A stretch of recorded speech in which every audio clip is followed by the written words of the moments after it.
नमस्कार विद्यार्थी मित्रांनो, VJC स्टडीच्या यूट्यूब चॅनलवरती तुमचं स्वागत आहे. आपण MPSC क्वेश्चन ॲनालिसिस त्याच्यामधले आपण पॉलिटी PYQ पाहतोय.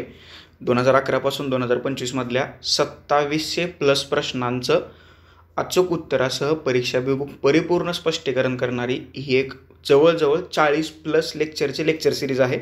त्याच्यातलं हे पुढचं लेक्चर. पाठीमागचे जर का 7-8 लेक्चर्स तुम्ही पाहिले नसतील तर ती पहा. अगदी आपण पहिल्या टॉपिकपासून सुरुवात केलेली आहे. जेवढे प्रश्न ह्या 2011 ते 2025च्या दरम्यान आलेले आहेत त्या प्रत्येक प्रश्नाचं उत्तर आणि इतर 3 ऑप्शनचं स्पष्टीकरण तुमच्यापर्यंत पोहोचवण्याचा प्रयत्न जो आहे तर या लेक्चर सिरीजच्या माध्यमातून आपण करतोय.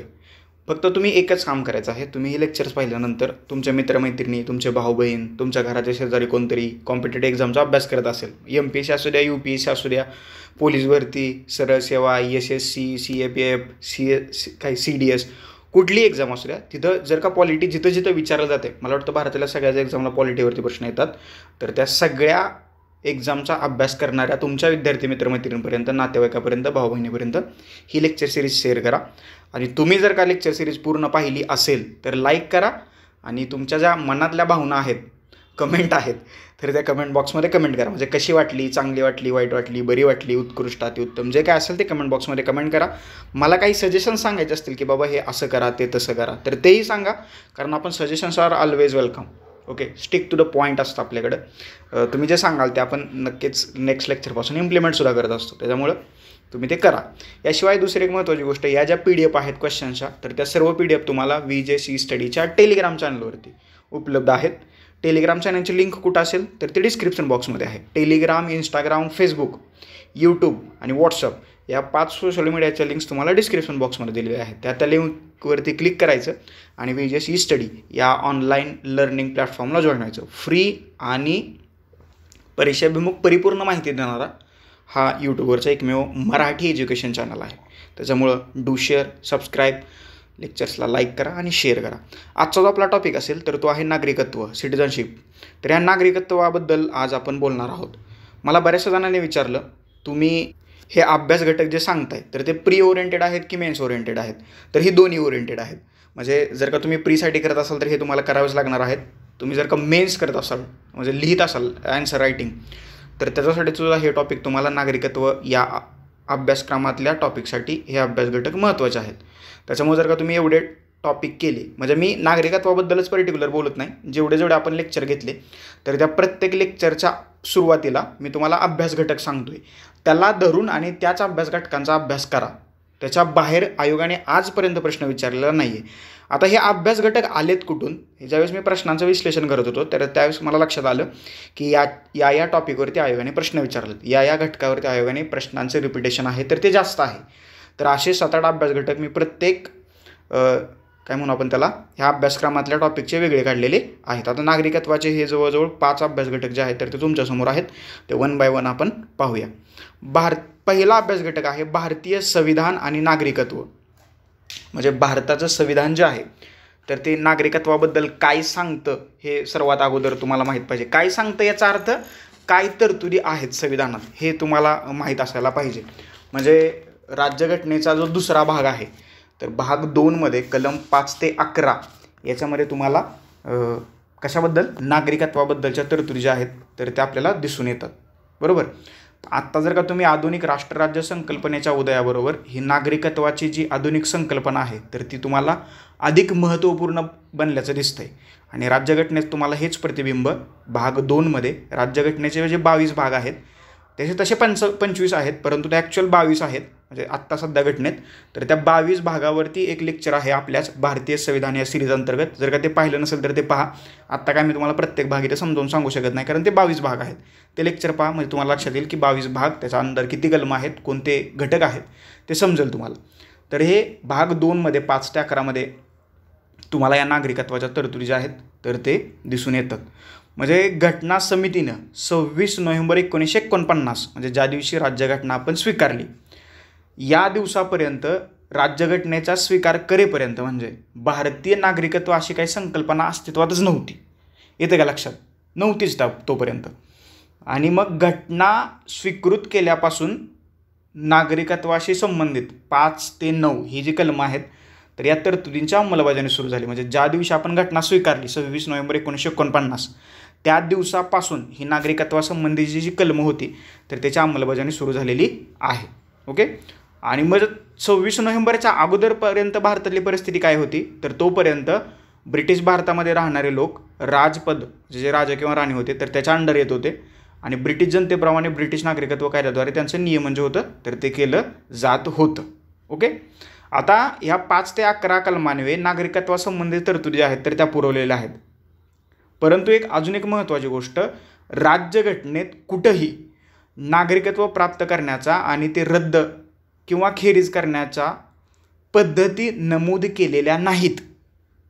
इथे लक्षात, प्राप्त कसं होऊ शकतं किंवा ते काढून कसं घेतलं जाऊ शकतं हे 5 ते 11 मध्ये कोणत्याही कलमात सांगितलेलं नाही. ही गोष्ट लक्षात ठेवा, अतिशय महत्त्वाचं आहे. हे कुठे सांगितले, जो 1955चा कायदा आहे त्याच्यावर आपण पुढे येतोय, त्या कायद्यामध्ये सांगितलं की 5 प्रकारे तुम्हाला नागरिकत्व मिळू शकतं, 3 प्रकारे तुमचं नागरिकत्व जाऊ शकतं. That's it. हे एवढं आहे, ते पुढे मी तुम्हाला सांगतोच. आता ही जी 5 ते 11 कलम जे आहेत त्याच्यातलं कलम 5 काय म्हणते बघा. आता हे परत मी ज्यावेळेस एक्सप्लेनेशन प्रश्नाचं बद्दल बोलतो त्यावेळेस मी तुम्हाला परत रिपीट नाही करत, हे आत्ता सुरुवातीला सांगतोय. कलम 5 काय म्हणते, राज्यघटनेची अंमलबजावणी सुरू झाली त्यावेळेचं नागरिकत्व. कलम 6 पाकिस्तानातून भारतात आलेल्या विशिष्ट स्थलांतरितांचं नागरिकत्व. कलम 7 पाकिस्तानात स्थलांतर केलेल्या विशिष्ट स्थलांतरितांचं नागरिकत्व. कलम 8 भारताबाहेर वास्तव्य करणाऱ्या विशिष्ट मूल निवासी भारतीय व्यक्तींचं नागरिकत्वाचा हक्क. कलम 9 स्वेच्छेनं परकीय देशाचं नागरिकत्व स्वीकारणाऱ्या व्यक्तींचं भारतीय नागरिकत्व रद्द होतं. कलम 10 नागरिकत्व हक्कांमधील सातत्य. आणि कलम 11 सगळ्यात महत्त्वाचा कलम हे आहे, संसद कायदा करून नागरिकत्व हक्काचं नियंत्रण करू शकते. म्हणजे जो आपला नागरिकत्वाचा जो हक्क आहे त्याचं नियंत्रण करण्याचा जो अधिकार आहे तर तो संविधानाने भारताच्या संसदेला दिलेला आहे आणि संसद त्याच्याप्रमाणे हे नियमन जे आहे तर ते करत असते. बरोबर, येते का लक्षात.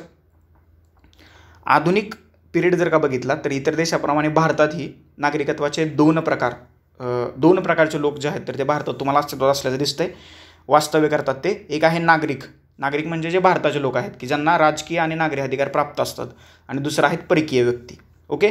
आता ती कलम कोणती काय कोणतं हे मी तुम्हाला नंतर ज्यावेळेस तिचं रेफरन्स येईल त्यावेळेस मी तुम्हाला सांगेनच. ओके.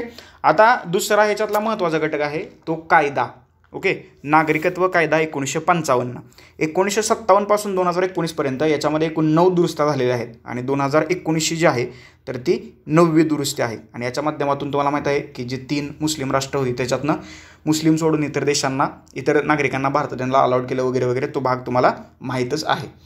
याच नागरिकत्व कायदा 1955 अंतर्गतच तुम्हाला 5 प्रकारे नागरिकत्व मिळवता येतं.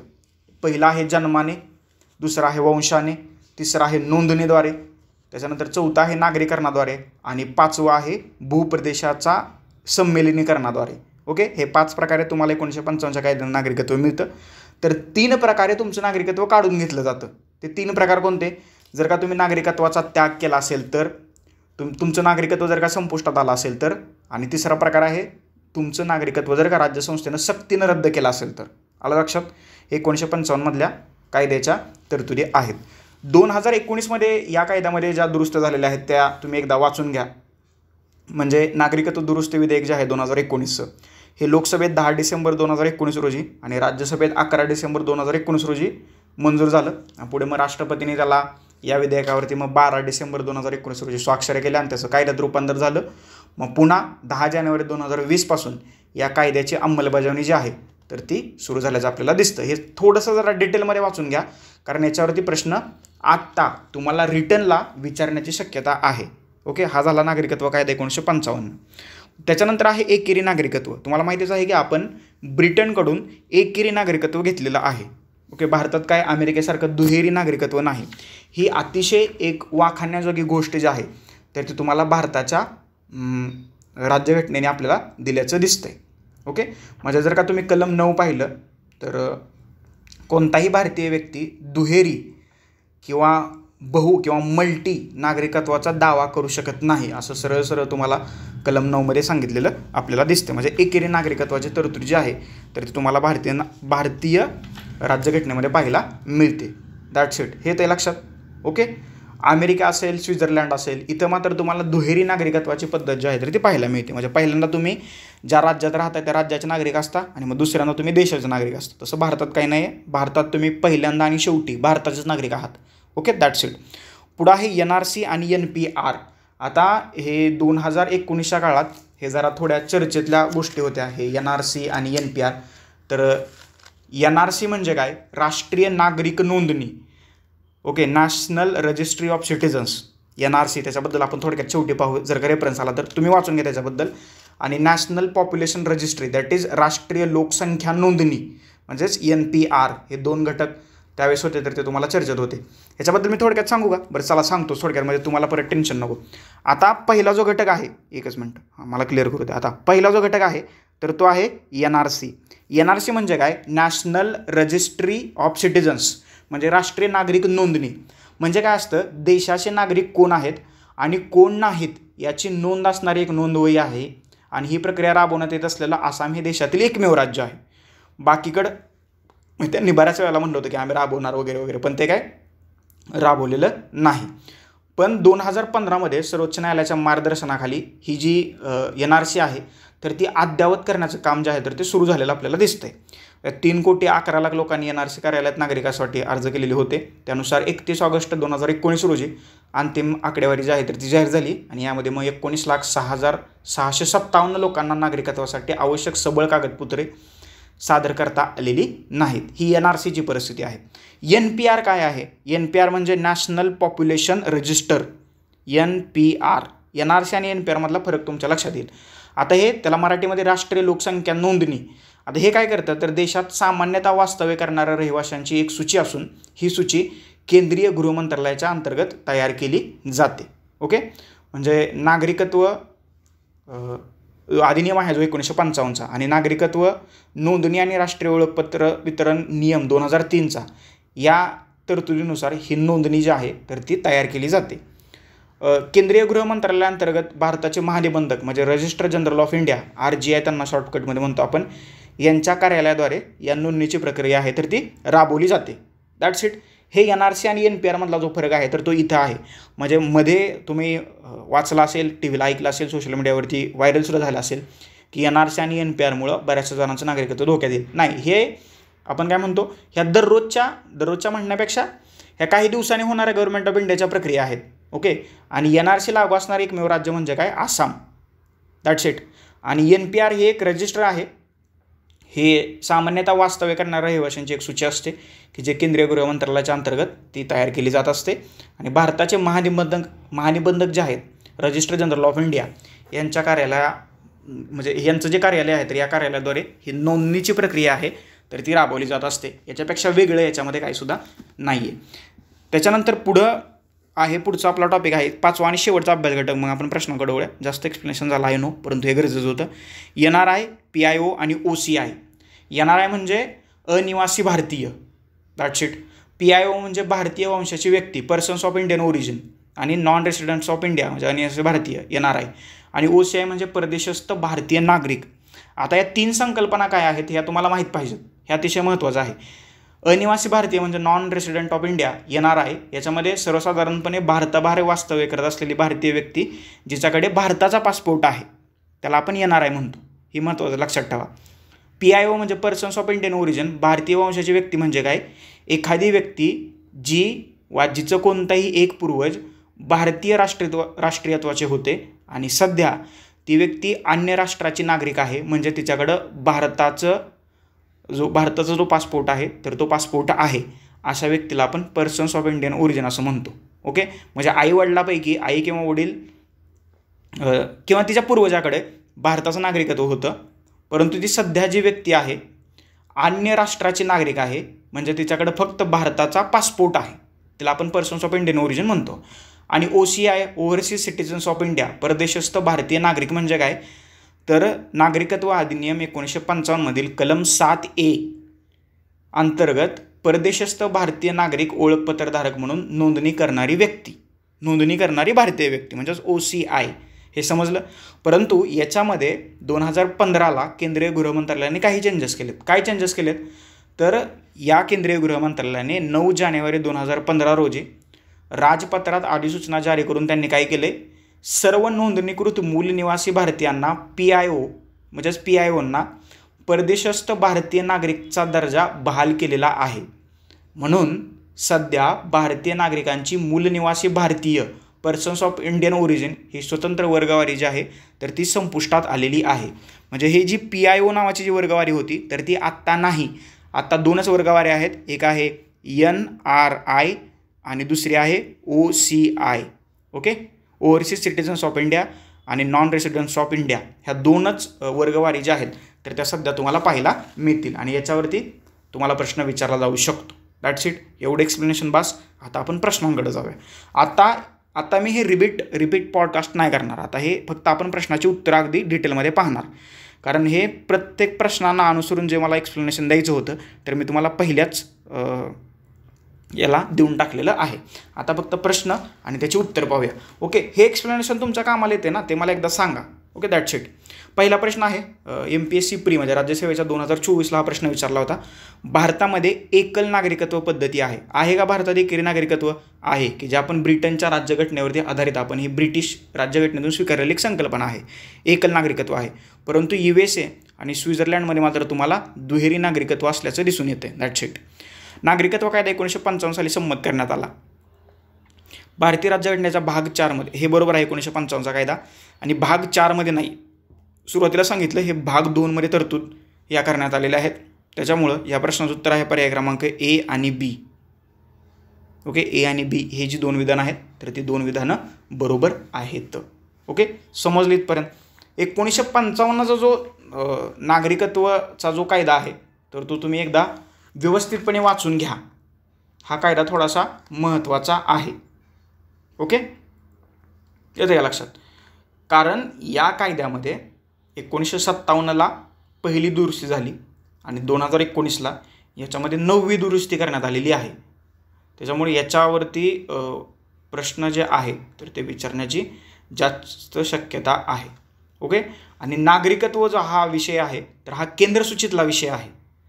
म्हणजे नागरिकत्व, नागरीकरण आणि परकीय व्यक्ती हा विषय जो आहे म्हणजे नागरिकत्व हा केंद्रसूचितला विषय आहे आणि याच्याबद्दल कायदे करण्याचा अधिकार जो आहे तर तो संसदेला आहे कलम 11 नुसार. That's it. समजले इथपर्यंत? ओके, चला पुढं बघूया. राज्यघटनेनुसार 26 जानेवारी 1950 रोजी 4 प्रकारच्या वर्गवारी ज्या आहेत तर 4 प्रकारच्या वर्गवारीतील लोक भारताचे नागरिक बनले. पहिलं कुठलं? अधिवासाद्वारे नागरिक, सिटिझन्स बाय डोमासाईल. स्थलांतराद्वारे नागरिक, सिटिझन्स बाय मायग्रेशन. पुनर्वास्तव्याद्वारे नागरिकत्व म्हणजे सिटिझन्स बाय रिसेटलमेंट. आणि जो 4था प्रकार होता नोंदणीद्वारे नागरिक, citizens bye registration. That's it. हे मी तुम्हाला एक्स्ट्राचं सांगून टाकलं. हा पहिल्या प्रश्नाचं उत्तर आहे पर्याय क्रमांक 3. A आणि B जे आहेत तर ही 2 विधानं बरोबर आहेत. पुढचा प्रश्न, व्यक्तीचं भारतीय नागरिकत्व संपुष्टात येतं कधी येतं हे तुम्हाला सांगायचं आहे. कधी येतं? व्यक्तीने स्वेच्छेनं अन्य देशाचं नागरिकत्व स्वीकारलं तर बरोबर आहे, मी मागाशी सांगितले. व्यक्तीस नोंदणीद्वारे नागरिकत्व मिळाल्यावर 5 वर्षाच्या कालावधीत त्यास 18 महिन्याचा कारावास झाला असेल तर असं काही तरतूद कुठल्याही कायद्यात नाही आहे. फसवणूक किंवा गैरप्रकार करून नागरिकत्व मिळालं आहे असं भारत सरकारचं समाधान झालं तर हेही बरोबर आहे. व्यक्तीने भारतीय राज्यघटनेची अनिष्ठा दाखवली असेल तर हेही बरोबर आहे. तर अ, क आणि ड याचं उत्तर आहे पर्याय क्रमांक 2. That's it. हे समजलं? आलं लक्षात? तर या 3 प्रकारे तुमचं जे नागरिकत्व आहे तर ते रद्द होतं. ओके, जर का तुम्ही जास्तच नाटकं केली तर मग काढून घेतलं जातं. मग जर का तुम्ही भारतात राहून भारताच्या विरोधी घोषणा दिल्या तर मग राजद्रोहाचा खटला भरून तुम्हाला जेलमध्ये टाकलं जाऊ शकतं. आलं लक्षात? लक्षात ठेवा, भारतात जन्म होणं हे आपलं भाग्य नाही, त्याच्या पलीकडे जर का काही गोष्ट असेल तर ते आहे. म्हणजे जगातला सगळ्यात सुंदर देश जर का माझ्या मते कुठला असेल तर तो भारत आहे. म्हणजे एवढी चांगली लोकशाही व्यवस्था, म्हणजे तुम्ही शेजारच्या राष्ट्रांची उदाहरणं घ्या, नेपाळ घ्या, पाकिस्तान घ्या, श्रीलंका घ्या, बांगलादेश घ्या की ज्याला आपणच निर्माण केलं आहे, पाकिस्तान घ्या, काय परिस्थिती आहे तिथली. म्हणजे लोकांना खाणं पिणं मुश्किल झालं आहे आणि इथं मात्र आपल्याला गव्हर्नमेंट देते. ओके, त्याच्यामुळं नशीब आहे आपलं. जगातला सगळ्यात भारी देश. म्हणजे भविष्यात कधी परदेशात जाण्याचा चान्स मिळाला मला, माझं मी वैयक्तिक सांगतो आहे, तर आय होप भारताचं गुणगान मी तिथं नक्की गाईन. ओके, म्हणजे एवढा चांगला, म्हणजे ही जी भारतातली जी लोकशाही व्यवस्था आहे ना, म्हणजे PSIR आणि MA पॉलिटिकल सायन्स हे सगळं करत असताना की भारतातली लोकशाही आहे ना याचा खूप जवळनं मी अभ्यास केला आहे आणि आत्ताही करतो आहे. त्यावेळेस एक गोष्ट लक्षात आली, बाहेरच्या देशातल्या लोकशाही आणि भारतातली लोकशाही याच्यात जी तफावत आहे ना ती भयंकर मोठी आहे. म्हणजे सर्वसामान्य व्यक्तीपासून अगदी भारताच्या राष्ट्रप्रमुखापर्यंत सर्वांना समान लेवलला आणून सोडणं ही काही साधी गोष्ट होती. म्हणजे ज्यावेळेस संविधान तयार केलं जात होतं त्यावेळेस जे डिबेट होत होत्या त्या डिबेटचा अर्थ आत्ता कुठेतरी लोकांना समजायला लागला आहे की काय एखादी गोष्ट स्वीकारली जात होती की काय एखादी गोष्ट स्वीकारली गेली नाही. ओके, हे सगळं घेत आहे. सॉरी, थोडंसं विषयांतर झालं, परंतु जरा टॉपिक थोडासा आवडीचा असला की विषयांतर होऊ शकतं. आणि पॉलिटिकल सायन्स हे माझं पहिलं प्रेम आहे. चलो पुढचा प्रश्न बघा. खालीलपैकी कोणत्या मार्गाने एखादी व्यक्ती भारतीय नागरिकत्व प्राप्त करू शकते? तुम्हाला 5 प्रकारे भारतीय नागरिकत्व मिळतं. मी आत्ता तुम्हाला ते 5 प्रकार सांगितलेले आहेत. ओके, 1955च्या कायद्यामध्ये नमूद आहेत. बघा, जन्माद्वारे तुम्हाला भारतीय नागरिकत्व मिळतं का? मिळतं. वंशाद्वारे मिळतंय काय? मिळतंय. नोंदणीद्वारे मिळतंय का? मिळते. परंतु तुम्हाला विनंती करून मात्र भारतीय नागरिकत्व मिळत नाही. That's it. त्याच्यामुळं अ, ब आणि क असा ऑप्शन लगेच शोधायचा. पर्याय क्रमांक 1 जे आहे तर याचं अचूक उत्तर आहे. समजलं? चला पुढं बघूया. पुढचा प्रश्न बघा. योग्य कथनं ओळखायचे आहे. तुम्हाला बरोबर विधान याच्यातलं ओळखायचं आहे. नागरिकत्व कायदा सन 1955मध्ये संसदेने संविधानाच्या अनुच्छेद 11 अन्वये दिलेल्या अधिकारानुसार मंजूर केला होता. बरोबर आहे. नागरिकत्व कायदा 1955 भारताचं नागरिकत्व प्राप्त करण्यासाठी 7 पद्धती प्रदान करतो. 7 नाही 5 पद्धती प्रदान करतो. त्या तुम्हाला मी सुरुवातीला सांगितलेल्या आहेत. त्याच्यामुळं ब चुकतंय, अ फक्त बरोबर आहे. कथन 1 म्हणजे पर्याय क्रमांक 1 जे आहे तर याचं अचूक उत्तर आहे. कलम 11 काय सांगते तर नागरिकत्वासंबंधी कायदे करण्याचा किंवा नियम करण्याचा जो अधिकार आहे तर तो भारताच्या संसदेला आहे. आणि नागरिकत्व हा जो विषय आहे तर हा केंद्रसूचितला विषय आहे. That's it. इथपर्यंत क्लिअर? त्याच्यामुळं हे कायदे सगळे संसदच करते, हे लक्षात ठेवा. ओके, इथपर्यंत ऑल क्लिअर? आणि या कायद्यात 55च्या कायद्यात 7 प्रकारे नाही तर 5 प्रकारे तुम्हाला नागरिकत्व मिळतं असं राज्यघटनेत या 1955च्या कायद्यात आहे तर ते सांगितलेलं आहे. ओके, त्याच्यामुळे पर्याय क्रमांक 1 कथन अ जे आहे ते बरोबर आहे. खालील विधानं विचारात घ्या, त्याच्यातलं तुम्हाला बरोबर किंवा चूक ओळखायचं आहे. भारतीय राज्यघटनेने कॅनडाप्रमाणे एकेरी नागरिकत्व जे आहे तर ते एकेरी नागरिकत्व पद्धतीचा स्वीकार केलेला आहे. बरोबर. स्वित्झर्लंडसारख्या इतर संघराज्याने दुहेरी नागरिकत्व पद्धतीचा स्वीकार केलेला आहे. कॅनडात सुद्धा एकेरी नागरिकत्व आहे आणि ब्रिटनमध्ये सुद्धा एकेरी नागरिकत्व आहे. आपण जी एकेरी नागरिकत्वाची तरतूद मी ब्रिटन म्हटलो सुरुवातीला. एकेरी नागरिकत्वाची तरतूद जे आहे तर ते आपण कॅनडाकडून घेतलेली आहे. कॅनडाप्रमाणे एकेरी नागरिकत्व जे आहे तर ते भारतामध्ये आपल्याला दिसून येतं. तसं ब्रिटनमध्ये सुद्धा तेच आहे. म्हणजे कॅनडा किंवा ब्रिटन दोन्हीपैकी कुठले जरी आलं तर ते दोन्हीच्या दोन्ही बरोबर आहे. लक्षात ठेवा. आलं का लक्षात? म्हणजे ब्रिटनही बरोबर आहे आणि कॅनडाही बरोबर आहे. That's it. जर का तुम्ही पाहिलं तर तुमच्या लक्षात येईल. म्हणजे मी काही चुकलो नाही, मी बरोबर आहे. भारतीय कॅनडाप्रमाणे घेतलं आहे हे बरोबर आहे. म्हणजे जर का उद्या प्रश्न असा आला की भारतीय राज्यघटनेने ब्रिटनप्रमाणे एकेरी नागरिकत्व पद्धतीचा स्वीकार केला आहे तर ब्रिटनमध्ये सुद्धा एकेरी नागरिकत्व आहे, तेही वाक्य बरोबर आहे आणि कॅनडाप्रमाणे सुद्धा बरोबर असल्याचं आपल्याला दिसतंय. ओके, पुढचं विधान वाचूया. पुढचं विधान आहे स्वित्झर्लंडसारख्या इतर संघराज्याने दुहेरी नागरिकत्व पद्धतीचा स्वीकार केलेला आहे. हे सुद्धा बरोबर आहे. अमेरिकेत दुहेरी नागरिकत्व आहे, स्वित्झर्लंडमध्ये दुहेरी नागरिकत्व आहे, भारत, कॅनडा आणि ब्रिटन या 3 देशामध्ये एकेरी नागरिकत्व आहे. That's it. ही दोन्हीच्या दोन्ही विधानं जी आहेत तरी ती बरोबर आहेत. पर्याय क्रमांक 3 याचं अचूक उत्तर आहे. समजलं? चलो करेक्ट. आगे बढो. योग्य कथन ओळखायचं आहे म्हणजे बरोबर वाक्य जे आहे तर ते तुम्हाला शोधायचं आहे. नागरिक राज्यामध्ये सर्व नागरी अधिकारांचा उपभोग घेतात. हे बरोबर वाटतंय का तुम्हाला? नागरिक राज्यामध्ये सर्व नागरी अधिकारांचा उपभोग जे आहे तर ते घेतात. हे बरोबर आहे. पुढचं आहे नागरिक राज्यामध्ये सर्व राजकीय अधिकारांचा उपभोग घेतात. हेही बरोबर आहे. परकीय व्यक्ती राज्यामध्ये सर्व नागरी अधिकारांचा उपभोग घेते. हेही बरोबर आहे. परकीय व्यक्ती राज्यामध्ये सर्व राजकीय हा प्रश्न याला सर्कल करा. हे विधान मात्र चुकीचं आहे. नागरिक म्हणजे राज्यघटनेने भारतीय नागरिकांना काही वेगळे हक्क प्रदान केलेले आहेत. म्हणजे कलम 15, 16, 19, 29 आणि 30 ही जी 5 कलमं आहेत तर ती फक्त आणि फक्त भारतीय नागरिकांनाच लागू होतात आणि इतर जी कलमं आहेत तर ती भारतीय नागरिकांबरोबरच परकीय व्यक्तींनाही लागू होतात. म्हणजे भारतीय नागरिक राज्यसंस्थेमध्ये नागरी आणि राजकीय अधिकारांचा उपभोग घेतात, परंतु परकीय व्यक्ती मात्र भारतात फक्त नागरी अधिकारांचा उपभोग घेतात. त्यांना राजकीय अधिकार जे आहेत तर ते प्राप्त नाहीत. ओके, हे 15, 16, 19, 29 आणि 30 ही जी कलमं आहेत तर ती फंडामेंटल राईट्स आहेत. पुढचं जे आपलं ॲनालिसिसचा जो लेक्चर आहे तर या फंडामेंटल राईट्सवरचं आहे, त्याच्यामध्ये आपण त्याच्याबद्दल बोलू. आत्ता विषयांतर नको, अजून त्याला थोडासा वेळ आहे, कारण ते मला अर्धनिम्म सोडण्यावरती काय मजा नाही वाटत. ते झालं तर पूर्ण व्हायला पाहिजे. बघा पुढचा प्रश्न आहे, नोंदणीकृत भारतीय नागरिकत्व प्राप्त करण्यासाठी खालीलपैकी कोणती आवश्यक पूर्व अट नाही? पूर्व अट नाही असं म्हटलंय. तुम्ही कुठली अट पूर्ण नाही केलं तरी तुम्हाला नागरिकत्व मिळू शकतं. हा प्रश्न थोडासा किचकट स्वरूपातला आहे. फॉरेस्ट मेन्स 2017ला प्रश्न विचारला आहे. भारतीय नागरिकाशी विवाह केलेली व्यक्ती जिचा नोंदणी करण्यापूर्वी 7 वर्ष भारताचा रहिवासी असणं आवश्यक असेल, बरोबर आहे. भारतीय नागरिक असणाऱ्या व्यक्तीच्या अल्पवयीन मुले, हे सुद्धा बरोबर आहे.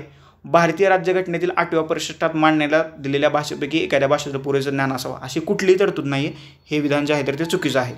आणि भारतीय वंशाची व्यक्ती जी भारताबाहेर इतर कोणत्याही देशात वा ठिकाणी वास्तव्यास होती, याच्यातला तुम्हाला योग्य पर्याय निवडायचा आहे. हे सुद्धा बरोबर आहे. याचं उत्तर आहे पर्याय क्रमांक 3. फक्त क जे विधान आहे तर ही पूर्वअट जी आहे तर ती नागरिकत्व मिळवण्यासाठी नाही आहे, बाकीच्या पूर्वअटी आहेत. 1955चा कायदा असेल तो चांगला करा, किंवा राज्यघटनेतल्या 5 ते 11 मधल्या तरतुदी ज्या आहेत कलम त्या चांगल्या करा. याच्यावरती कसा जरी रिटर्नला जरी प्रश्न आला तर तुम्हाला तो क्रॅक करता आला पाहिजे, कारण एवढं सुरुवातीला मी तुम्हाला चांगलं एक्सप्लेनेशन देण्याचा प्रयत्न केलेला आहे. पुढचा प्रश्न, नागरिकत्व कायदा 1955 अन्वये भारतीय नागरिकत्व मिळवण्याचे मार्ग कोणते? कोणते मार्ग आहेत? बघा आत्ता याचं आपण बऱ्याच वेळेला एक्सप्लेनेशन केलं आहे. जन्माने मिळतंय, वंशाने मिळतंय, नोंदणीने मिळतंय, स्वीकृतीने मिळतंय, क्षेत्र विलीनीकरणाद्वारे सुद्धा आपल्याला नागरिकत्व मिळतंय. त्याच्यामुळे याचं उत्तर आहे पर्याय क्रमांक 4 अ, ब, क, ड आणि ई. वरची सर्वच्या सर्व जे त्यांनी काय म्हणतो आपण त्याला तरतुदी दिलेल्या आहेत तर त्या तरतुदी अगदी ॲब्सोल्युटली करेक्ट असल्याचं आपल्याला दिसतंय. समजलं? चलो पुढे जाऊया. भारतीय राज्यघटनेचा कोणता भाग हा नागरिकत्वाशी संबंधित आहे? भाग विचारलंय. 22 भागापैकी कुठला भाग? म्हणजे तसे 25 आहेत परंतु ॲक्च्युअल 22 आहेत. ते त्याचं एक्सप्लेनेशन आपल्या लेक्चर सिरीजमध्ये उपलब्ध आहे. भारतीय संविधान त्याच्यामध्ये कुठला भाग आहे? सुरुवातीला सांगितले भाग 2 मध्ये कलम 5 ते 11 नागरिकत्वासंबंधीच्या तरतुदी तिथं तुम्हाला पाहायला मिळते. ओके, भाग 2. पुढे जाऊया. पुढचा प्रश्न, यंत्रमानवाला नागरिकत्व म्हणजे रोबोटला नागरिकत्व बहाल करणारे कोणते राष्ट्र हे जगातील पहिलं राष्ट्र ठरले? असं कोण करू शकते? ज्यांच्याकडे पैसा जास्त आहे. इथं 4 पैकी पैसा कोणाकडे जास्त आहे? अमेरिका सुपर पॉवर असू द्या, जपान सुपर, अफगाणिस्तान तर असं काय करणार नाही, त्याच्यामुळे अफगाणिस्तान गेला. ओके, सौदी अरेबिया, अमेरिका आणि जपान, तर हे केलं आहे सौदी अरेबियाने. ओके, पर्याय क्रमांक 3 याचं अचूक उत्तर आहे. आणि त्या रोबोटचं जे नाव आहे तर रोबोटचं नाव आहे सोफिया. लेडीज आहे ती, लेडीज, सोफिया, दॅट्स इट. समजलं? सोफिया रोबोट, सौदी अरेबिया, नागरिकत्व बहाल केलं आहे, जगातला पहिला देश ठरला आहे. चलो पुढचा प्रश्न आहे, भारतीय नागरिकत्व प्राप्त करण्यासंदर्भात खालील विधानं लक्षात घ्या आणि त्याच्यातलं तुम्हाला सत्य किंवा बरोबर विधान ओळखायचं आहे. बघा, पहिलं विधान आहे, भारतीय नागरिकत्वासंदर्भातील नियम व कायदे जम्मू काश्मीर प्रांतासाठी लागू होत नाहीत. 2016चा प्रश्न आहे. 2019 नंतर सगळं लागू होते तिथं, त्याच्यामुळे जर का आत्ता प्रश्न आला तर हा प्रश्न कॅन्सल होऊ शकतो, हॅशटॅगमध्ये जाऊ शकतो. परंतु 2016ला जसा प्रश्न आला होता तसाच प्रश्न आपण पाहूया. तर हे विधान त्यावेळेस बरोबर होतं. भारतात जन्मलेली व आईवडिलांपैकी किमान एक भारतीय असलेली व्यक्ती नागरिकत्व प्राप्त करू शकते, हेही बरोबर आहे. नोंदणीद्वारे नागरिकत्व प्राप्त करू इच्छिणाऱ्या व्यक्तीचा भारतात किमान 6 महिने रहिवास असावा, नाही, कमीत कमी 5 वर्ष असावा, त्याच्यामुळे हे चुकले. नागरीकरणाच्या प्रक्रियेतून भारतीय नागरिकत्व प्राप्त करण्यासाठी त्या व्यक्तीचा भारतात किमान 5 वर्ष रहिवास असावा, हे आत्ता 5 वर्ष गेले, अगोदर हे मे बी 11 वर्ष होतं. मे बी मी चुकत नसेल तर कमेंट बॉक्समध्ये कमेंट करा. दुसरी एक महत्त्वाची गोष्ट, बाय चान्स एखाद्या प्रश्नाचं उत्तर जर का माझ्याकडून चुकीचं गेलं, म्हणजे जाणार नाही याची गॅरंटी आहे मला, जर का गेलं तर उगाच कमेंट बॉक्समध्ये मला शिवाय देत बसण्यापेक्षा कमेंट बॉक्समध्ये त्या प्रश्नाचं बरोबर उत्तर कमेंट करा, मला सगळ्यात जास्त आनंद होईल. आणि माझा जो टेलिग्रामचा ID आहे @वैभव शिवडे किंवा माझा जो कॉन्टॅक्ट नंबर आहे त्याच्यावरती मला त्याचं प्रूफही पाठवा, म्हणजे मला ते टेलिग्रामला तुमच्या नावाने शेअर करता येईल. ओके, म्हणजे चुकीचं एक्सप्लेनेशन दिलं जाणार नाही ही मी गॅरंटी देतो तुम्हाला. बाय चान्स एखादा शब्द इकडे तिकडे झाला, आता ब्रिटन आणि कॅनडाचं कसं झालं होतं, म्हणजे ब्रिटनचं पण एकेरी नागरिकत्व आहे आणि कॅनडाचं पण एकेरी नागरिकत्व आहे, no doubt about that.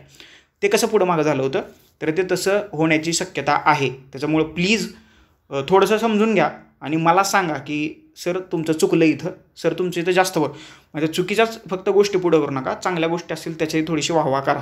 Okay, तोच माझ्यासाठी एक मेजर बूट स्टॅप असू शकतो. ओके, बरोबर. तर ह्याच्यातलं कुठलं विधान बरोबर आहे तर अ आणि ब ही जी 2 विधानं आहेत तर ती बरोबर आहेत. पर्याय क्रमांक 1 याचं अचूक उत्तर आहे. पुढं आकडेवारी दिली की प्रश्न थोडासा किचकट बनतो, परंतु याचं उत्तर सोपं पण असू शकतं. इथं तारखा आहेत. ओके, ज्यांचं ऑप्शनल हिस्ट्री आहे तर त्यांना तारखांचं महत्त्व कळेल काय आहे ते, म्हणजे कळलंही असेल. एखाद्या व्यक्तीचा जन्म भारतात 26 जानेवारी 1950 रोजी किंवा त्यानंतर 1 जुलै 1987 पूर्वी झालेला असेल तर ती व्यक्ती भारतीय नागरिक असते. बरोबर आहे, असतेच, कारण जन्म भारतात आहे. एखाद्या व्यक्तीचा जन्म भारतात 1 जुलै 1987 रोजी किंवा त्यानंतर झाला असेल आणि जर तिच्या जन्माच्या वेळी तिच्या आईवडिलांपैकी कोणतेही एक भारताचे नागरिक असतील तर ती व्यक्ती भारतीय नागरिक असेल. हेही बरोबर आहे, जन्म भारतात आहे आणि आईवडिलांपैकी एक भारतीय आहे. जेव्हा एखादी व्यक्ती तिच्या भारतीय नागरिकत्वाचा त्याग करते तेव्हा त्या व्यक्तीच्या प्रत्येक अज्ञान मुलाचं भारतीय नागरिकत्व देखील संपुष्टात येतं. हे सुद्धा बरोबर आहे. म्हणजे फॉर एक्झाम्पल एक ए आणि बी नावाचं जोडपं आहे.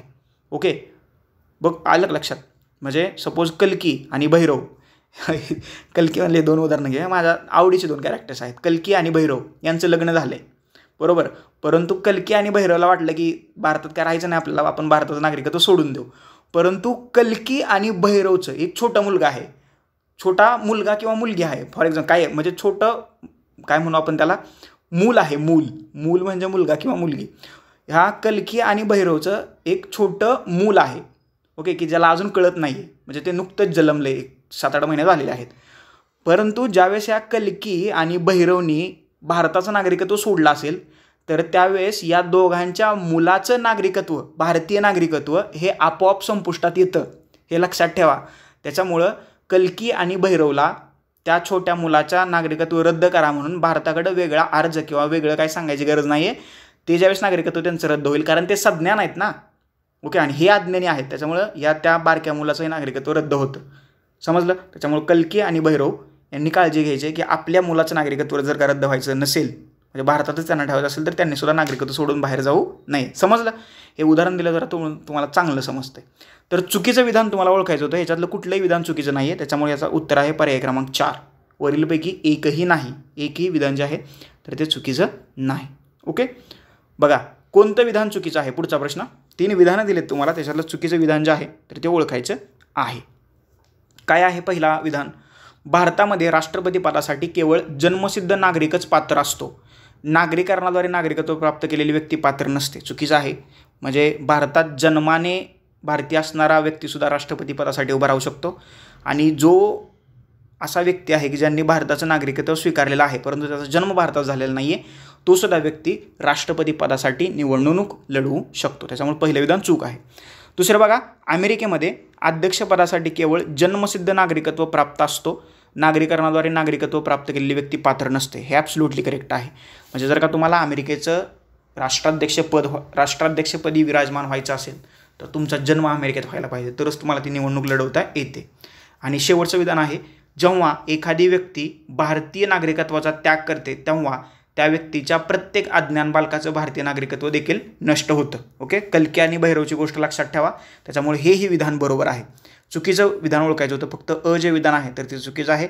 असा पर्याय आहे पर्याय क्रमांक 1, विधान अ चुकीचं आहे. समजलं. पुढचा प्रश्न.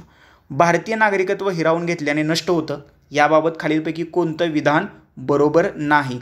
बरोबर नाही याचा अर्थ काय, चुकीचं विधान आपल्याला बाहेर काढायचं आहे याच्यातून, या 4 विधानापैकी. ओके, नागरिकांनी लबाडीनं नागरिकत्व मिळालं असेल तर तुमचं नागरिकत्व काढून घेतलं जाऊ शकतं, म्हणजे हे बरोबर आहे. नागरिकांनी भारतीय राज्यघटनेप्रती बेईमानी दाखवली असेल तर हेही बरोबर आहे. नागरिकांनी सामान्यपणे सलग 7 वर्ष भारताबाहेर राहिला असेल तर असं काही नाही आहे, कारण तो जन्माने भारतीय आहे, त्याच्याकडे भारताचा पासपोर्ट आहे, भारतात जन्म झाला आहे, असं काय होत नाही. नागरिकास नोंदणीनंतर 5 वर्षाच्या आत अन्य देशात 1 वर्षाचा तुरुंगवास झाला असेल तर त्याचं नागरिकत्व संपुष्टात येतं का, नाही. हे विधान मात्र चुकीचं आहे. त्याच्यामुळे उत्तर आहे पर्याय क्रमांक 4. समजलं. ते विधान चुकीचं आहे. येतं ना लक्षात. ओके, चलो आगे बढ़ो. पुढचा प्रश्न आहे, सैनिको आगे बढ़ो. नागरिकत्व कायदा 1955 अंतर्गत खालीलपैकी कोणत्या पर्यायाद्वारे एखादी व्यक्ती भारताचा नागरिक बनू शकते.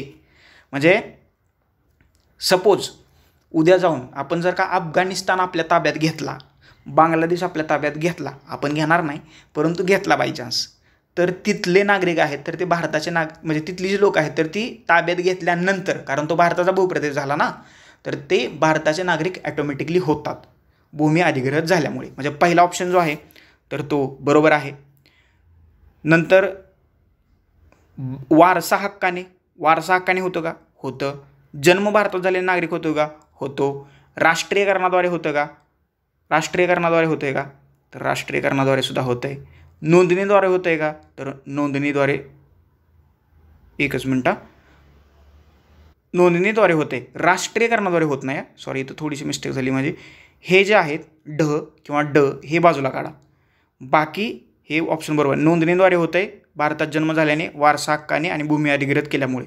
अ, ब, क आणि ई पर्याय क्रमांक 4 जे आहे तर त्याचं अचूक उत्तर आहे. राष्ट्रीयकरण किंवा नॅशनलायझेशन कसं काय होईल? ओके, तो ऑप्शनच चुकीचा आहे. राष्ट्रीयकरण म्हणजे काय? म्हणजे नॅशनलायझेशन किंवा नॅशनलिझम म्हणजे राष्ट्रीयकरणाद्वारे नाही होत. ओके, भूमी अधिग्रहित केल्यामुळे होते. समजलं? थोडीशी मिस्टेक झाली होती, वाचताना मिस्टेक झाली, बाकी सगळं बरोबर आहे, प्रश्न बरोबर आहे. त्याच्यामुळे पर्याय क्रमांक 4 अचूक उत्तर आहे. पुढं, भारतीय नागरिकत्व रद्द करण्यासंबंधातील खालीलपैकी कोणतं विधान सत्य नाही? याचा अर्थ ते विधान चूक असलं पाहिजे. चूक कुठलं आहे बघा? फसवणूक करून, खोटी माहिती दर्शवून किंवा वास्तुस्थिती लपवून नागरिकत्व मिळालं असेल तर हेही बरोबर आहे, तुमचं नागरिकत्व काढून घेतलं जाऊ शकतं. कृतीतून वा भाषणातून राज्यघटनेशी बेईमानी किंवा द्रोह केला असेल तर हेही बरोबर आहे. भारताशी शत्रुत्व किंवा युद्ध करणाऱ्या राष्ट्राला मदत केली असेल तर हेही बरोबर आहे. भारताबाहेर सलग 5 वर्ष वास्तव्य केले असेल तर हे मात्र चुकीचं आहे. तर तुमचं नागरिकत्व काढून घेतलं जात नाही. याचं उत्तर आहे पर्याय क्रमांक 4. ओके, समजलं? चलो आगे बढो. पुढचा प्रश्न, खालीलपैकी कोणतं किंवा कोणती विधाने बरोबर आहेत? बरोबर विधान तुम्हाला इथे ओळखायचं आहे. सोपा प्रश्न आहे. अनिवासी भारतीय नागरिक निवडणुकीत मतदानाला पात्र असतील. नॉन रेसिडेंट ऑफ इंडियन, हे बरोबर आहे का? बरोबर आहे. अशी व्यक्ती भारतातील कोणत्याही मतदारसंघात नाव नोंदवू शकेल. नाव नोंदवू शकेल का? नाही, हे मात्र चुकीचं आहे. मतदार म्हणून नाव नोंदण्याकरता अशा व्यक्तीने भारतीय दूतावासात अर्ज केला पाहिजे असं काही नाही. निवडणूक आयोगाकडे तुम्हाला जर का तुम्ही रजिस्ट्रेशन केलं तर तुम्हाला त्यांच्या ज्या NRIच्या वेगळ्या पॉलिसी असतील त्याच्याप्रमाणे तर तुम्हाला भारताचं नागरिकत्व म्हणण्यापेक्षा भारतात मतदान करण्याचा अधिकार जो आहे तर तो मिळतो. त्याच्यामुळे हे सुद्धा चुकीचं आहे. बरोबर विधान ओळखायचं होतं. फक्त पर्याय क्रमांक अ जे आहे, म्हणजे विधान अ जे आहे तर ते बरोबर आहे. त्याच्यामुळे याचं उत्तर आहे पर्याय क्रमांक 3. विधान अ फक्त बरोबर आहे. ओके, सोपा प्रश्न होता. NRI बद्दल, नॉन रेसिडेंट्स ऑफ इंडियन, याच्याबद्दल मी तुम्हाला व्यवस्थितपणे सांगितलेलं आहे. आता पुढचा प्रश्न, संविधानाच्या प्रारंभी भारताचे नागरिक होण्याकरता कोणती अट आवश्यक नव्हती? संविधानाच्या प्रारंभी म्हणजे कधी 26 नोव्हेंबर 1949 रोजी जर का तुम्हाला भारताचा नागरिक व्हायचं असेल त्यावेळेस, म्हणजे आपल्यापैकी कोण नसेलच म्हणा त्यावेळेस, म्हणजे आपण जे स्टुडंट अभ्यास करतो ते म्हणतोय, कोणती अट आवश्यक नव्हती? कुठली अट आवश्यक नव्हती? भारतात अधिवास आवश्यक होती, भारतात जन्म आवश्यक होती, माता व पित्यांचा भारतात जन्म नाही, हे चूक आहे. कारण त्यावेळेस भारत आणि पाकिस्तानची फाळणी, म्हणजे भारताची फाळणी होऊन पाकिस्तान एक वेगळं राष्ट्र निर्माण झालं होतं. त्यावेळेस भारतातली काही लोक पाकिस्तानात गेली होती आणि ती पुन्हा पाकिस्तानातून भारतात परतत होती. बरोबर, त्यांना नागरिकत्व दिलं जात होतं का? तर ते दिलं जात होतं. कुठपर्यंत? 26 नोव्हेंबर 1949 पर्यंत. आणि तिथून मग त्यांनी काय म्हणू आपण त्याला, ज्या काही नियम आणि अटी ज्या आहेत तर त्या बदललेल्या आहेत. म्हणजे 26 जानेवारी 1950 रोजी 4 प्रकारच्या वर्गवारीतील लोक भारताचे नागरिक बनले. त्या 4 वर्गवारी कोणत्या? अधिवास म्हणजेच डोमॅसाईल, स्थलांतरित म्हणजेच मायग्रेशन, पुनर्वास्तव्य म्हणजेच रिसेटलमेंट आणि नोंदणी म्हणजेच रजिस्ट्रेशन. आलं लक्षात? समजलं? त्याच्यामुळे माता पित्यांचा भारतात जन्म हे चुकीचं आहे. आणि काय आहे, अशा प्रारंभापूर्वी किमान 5 वर्ष भारतात सामान्य निवास, हे त्यावेळेस बरोबर आहे. आलं लक्षात? संविधानाच्या प्रारंभी. त्याच्यामुळं पर्याय क्रमांक 3 जे आहे तर ते याचं बरोबर उत्तर आहे. म्हणजे ती अट जी आहे तर ती त्यावेळेस नव्हती. 4 अटी होत्या सांगितल्या: डोमिसाईल, मायग्रेशन, रिसेटलमेंट आणि रजिस्ट्रेशन. मराठीत सांगतो: अधिवास, स्थलांतर, पुनर्वास्तव्य आणि नोंदणी. ओके, दोन्ही. पुढचा प्रश्न, या ब्रिटिश महिलेस, बरं झालं ब्रिटिश महिलेस खालीलपैकी कोणत्या कारणाने भारतीय नागरिकत्व मिळतं? म्हणजे एक किंवा एक्स, तिला आपण असं पकडू, एक्स ही ब्रिटिश महिला आहे. तिला जर का भारतीय नागरिकत्व पाहिजे असेल किंवा बाय चान्स तिला कसं मिळेल, जर का मिळालंच तर कसं मिळेल? ती पुणे विद्यापीठात प्राध्यापिका आहे म्हणून नाही मिळणार. तिने भारतीय पुरुषाशी विवाह केला आहे म्हणून, जरा थोडंसं बाजूला ठेवा. ती भारतात ब्रिटिश शिष्टमंडळासह आली आहे म्हणून नाही. ती ब्रिटिश वकिलातीत म्हणजे ॲम्बेसीमध्ये नोकरी करते म्हणून नाही मिळणार. तर तिनं, म्हणजे एक्स ही एक जर का ब्रिटिशची महिला आहे, तिनं भारतीय पुरुषाशी विवाह केला तर तिला भारताचं नागरिकत्व मिळतं, कारण ते आता भारतीय झाली, कारण एक भारतीय आहे ना त्यातला. ओके, तर तिला भारतीय नागरिकत्व मिळते. ओके, आता जुनं उदाहरण घ्या म्हणजे तुम्हाला अजून चांगल्या प्रकारे समजेल. कल्की आणि भैरव. भैरव जो आहे तर तो भारताचा नागरिक ऑलरेडी आहे, आणि जी कल्की जी आहे तर ती कुठल्या तर जपान जर्मनीची आहे.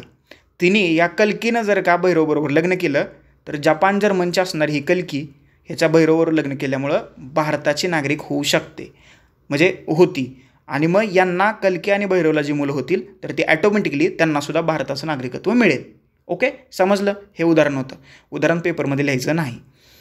पुढचा प्रश्न. श्री एक्स हे अनिवासी भारतीय नागरिक आहेत, म्हणजे नॉन रेसिडेंट्स ऑफ इंडिया आहेत.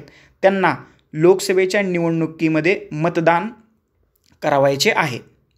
त्यांच्या वयाची 18 वर्ष पूर्ण झाली आहेत. ते कशा प्रकारे मतदान करू शकतील? कशा प्रकारे करू शकतील? हाताने करू शकतील.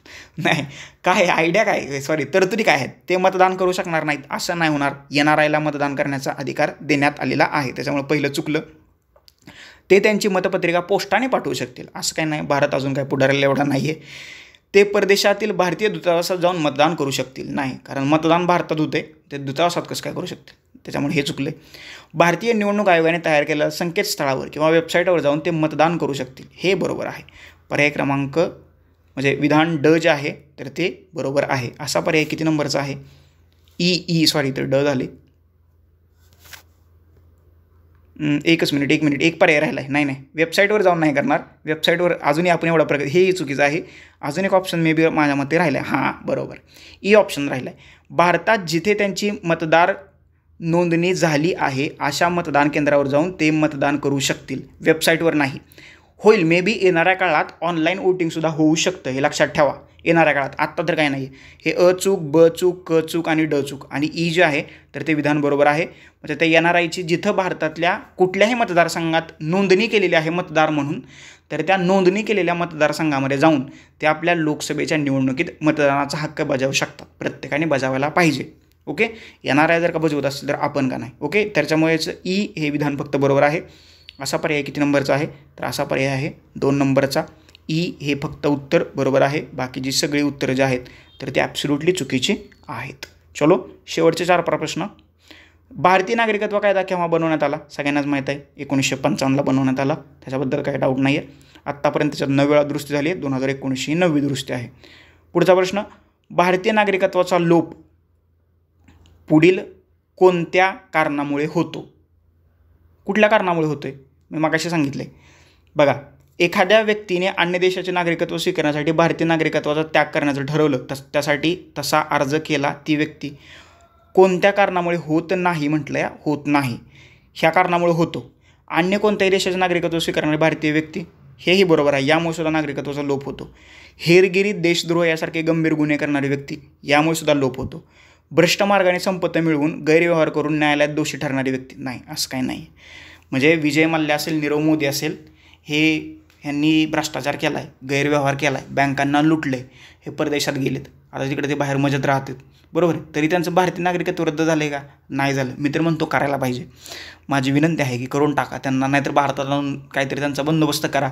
ओके, येते का लक्षात? तर हे पर्याय क्रमांक 4 जे आहे तर ते चुकीचं आहे. या प्रकारे तुमचं नागरिकत्व जात नाही, बाकीच्या प्रकारे नागरिकत्व आहे तर ते तुमचं जातं आहे. तर अशा रीतीनं हे 20-25 प्रश्न जे होते तर ते नागरिकत्वावरती आलेले होते 2011 पासून 2025पर्यंत. याशिवाय आपल्या पर्सनल मेंटॉरशिपच्या काही बॅचेस आहेत. जर का तुम्हाला कोणाला त्या पेड आहेत, थोडीशी फी आहे त्याच्यासाठी, नॉमिनल फी आहे, तर तुम्ही मला या नंबरवरती कॉन्टॅक्ट करा. म्हणजे PSR ऑप्शनल असेल, GS मेन्सचा GS पॉलिटी पेपर म्हणजे पेपर 2 असेल पॉलिटीचा, एसे रायटिंग असेल, ॲन्सर रायटिंग असेल, पॉलिटीच्या NCERT रिव्हिजन बॅच असतील, तर याचं आपण तुम्हाला पर्सनल 1-to-1 मेंटरशिप अवेलेबल करून देतो आहे. अधिक माहितीसाठी इथं तुम्ही कॉन्टॅक्ट करू शकता. That's it. याशिवाय आपल्या ज्या सोशल मीडियाच्या लिंक्स आहेत तर त्या डिस्क्रिप्शन बॉक्समध्ये दिलेल्या आहेत, तर तिथं जाऊन तुम्ही VJC स्टडी ह्या ऑनलाईन लर्निंग प्लॅटफॉर्मला फॉलो करू शकता. ओके, हे आणि करा. फ्री वन स्टॉप सोल्युशन आहे इकडे सगळं VJC study online learning platform. आणि सध्या आम्ही फेसबुक असेल, इंस्टाग्राम असेल, व्हॉट्सअप, यूट्यूब, टेलिग्राम या 5ही सोशल मीडियाचे लिंक्स तुम्हाला डिस्क्रिप्शन बॉक्समध्ये दिलेले आहेत. त्या लिंकवरती क्लिक करा आणि VJC स्टडी या ऑनलाईन लर्निंग प्लॅटफॉर्मला जॉईन व्हा. लेक्चर जास्तीत जास्त लोकांपर्यंत शेअर करा. म्हणजे महाराष्ट्रात अभ्यास करणाऱ्या प्रत्येक मुलाच्या मोबाईलमध्ये, मुलीच्या मोबाईलमध्ये आपले लेक्चर पाहिजे. तुम्ही तसं काहीतरी करा. ओके, शेअर करा, स्टेटस ठेवा, लाईक करा, तुमच्या ग्रुपमध्ये शेअर करा. तुर्तास आता आपण इथं थांबूया. Thank you so much. धन्यवाद मित्रांनो. नेक्स्ट लेक्चरमध्ये आपण भेटूयाच.